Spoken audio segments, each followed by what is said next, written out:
इधर सोनिया और राहुल गांधी के नाम जारी हुई चार्जशीट, उधर रॉबर्ट वाड्रा को घेर कर बैठे ईडी के अधिकारी। गांधी परिवार के दामाद रॉबर्ट वाड्रा ने दी चुनौती, बिजनेस नहीं राजनीति में आकर अब मोदी से करेंगे मुकाबला। वो केस जिसकी वजह से गांधी परिवार के पीछे पड़ गई ईडी, राहुल और सोनिया गांधी को तिहाड़ भेजने की तैयारी। इधर सोनिया और राहुल गांधी के खिलाफ चार्जशीट आई और उधर गांधी परिवार के लिए रॉबर्ट वाड्रा ने एक ऐलान करके खुला सीधे मोदी को चुनौती दे दी है। राहुल और सोनिया गांधी को जेल भेजने की तैयारी हो रही है और कांग्रेस के लिए 25 तारीख सबसे बड़ा दिन होगा। लेकिन जिस मामले में राहुल और सोनिया गांधी फंसे हैं, वो केस क्या है, पहले उसके बारे में जान लीजिए। नेशनल हेराल्ड अखबार, जिसकी शुरुआत साल 1938 में हुई थी और इसकी स्थापना भारत के पहले प्रधानमंत्री पंडित जवाहरलाल नेहरू ने की थी।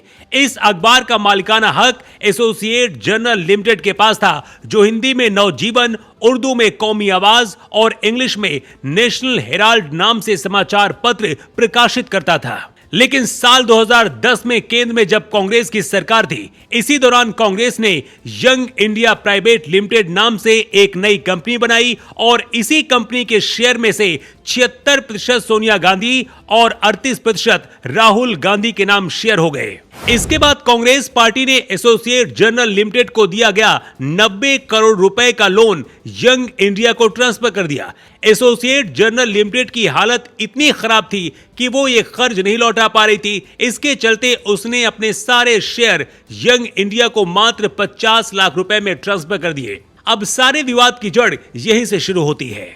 2014 में भाजपा नेता सुब्रमण्यम स्वामी ने राहुल और सोनिया गांधी पर आरोप लगाया कि उन्होंने एसोसिएट जर्नल लिमिटेड की करोड़ों की संपत्ति पर कब्जा कर लिया है और राहुल और सोनिया गांधी की कंपनी यंग इंडिया सिर्फ 50 लाख में 2000 करोड़ की संपत्ति अपने कब्जे में ले लिया है।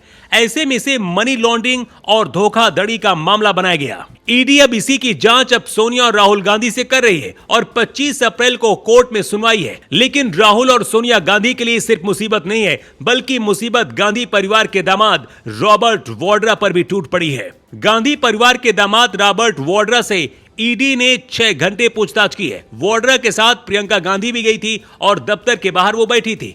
इस दौरान वाड्रा ने एक बहुत बड़ा ऐलान करके मोदी शाह को चुनौती दी।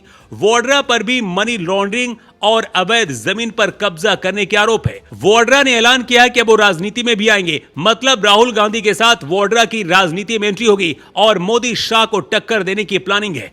लेकिन पहले से ही ईडी का सामना कर रहे वाड्रा को क्या जनता अपनाएगी, ये सबसे बड़ा सवाल है। और उससे भी बड़ा सवाल यह है कि अगर कोर्ट ने दोषी ठहरा दिया तो सोनिया, राहुल और दामाद वाड्रा तीनों ही तिहाड़ जेल न पहुंच जाए। यह सच है कि मोदी सरकार पर ईडी और सीबीआई के दुरुपयोग के आरोप लगते हैं, लेकिन यह भी सच है कि कांग्रेस सरकार के दौरान कांग्रेस ने भी मोदी शाह को इसी तरह से इन्हीं एजेंसियों को हथियार बनाकर परेशान किया था। फर्क इतना है कि मोदी पर लगाए गए आरोप सच साबित नहीं हुए, लेकिन नेशनल हेराल्ड मामले में सोनिया और राहुल गांधी फंसते नजर आ रहे हैं और अगर सबूत मिले तो जेल भी होगी। लेकिन उससे पहले कांग्रेस पूरे देश में प्रदर्शन करके माहौल तैयार कर रही है। दिल्ली से लेकर यूपी, बिहार, राजस्थान और कर्नाटक तक राहुल और सोनिया गांधी के लिए ईडी के खिलाफ प्रदर्शन हो रहे हैं। अब सबसे बड़ा सवाल यह है कि क्या गांधी परिवार से राहुल सोनिया हैं, तो क्या इसलिए उनसे पूछताछ नहीं होनी चाहिए? देश में संविधान और देश का कानून हर किसी के लिए एक जैसी बातें करता है, तो फिर गरीब हो या फिर अमीर, हर किसी के लिए एक जैसा कानून भी लागू किया जाना चाहिए। अगर देश की संपत्ति को कोई भी पार्टी हथियाना चाहती है तो उसकी जांच होनी चाहिए और अगर राहुल और सोनिया गांधी निर्दोष हैं तो जांच में सहयोग देना चाहिए। ईडी ने राहुल और सोनिया गांधी के खिलाफ चार्जशीट दाखिल कर दी है और अब 25 अप्रैल को सुनवाई होगी। लेकिन उससे पहले कांग्रेस पूरे देश में इसके खिलाफ विरोध प्रदर्शन करके माहौल तैयार कर रही है, क्योंकि कांग्रेस को भी शायद ये पता है कि नेशनल हेराल्ड मामले में राहुल और सोनिया गांधी दोषी पाए जा सकते हैं। वैसे इस पूरे मामले पर आपकी राय क्या है, कमेंट करके जरूर बताएं।